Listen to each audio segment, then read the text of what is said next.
Hi everyone, in today's video, I'm going to show you how to enable multiple languages on your customer portal.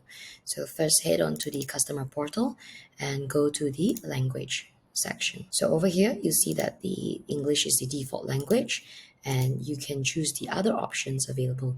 So in this case, I've enabled Chinese, English, and Malay. Remember to hit the save button. Once you're done, head to the customer portal. So on the main page at the top, or at the bottom, you'll be able to switch between languages. So let's say if I've selected Bahasa Melayu, so when you click on the login sign, it's now changed to Bahasa. When you click on English, it's going to toggle back to the default English language. So that's how you enable multiple languages on the customer portal. Let me know if you have any other questions at help@eber.co. Thanks and bye for now.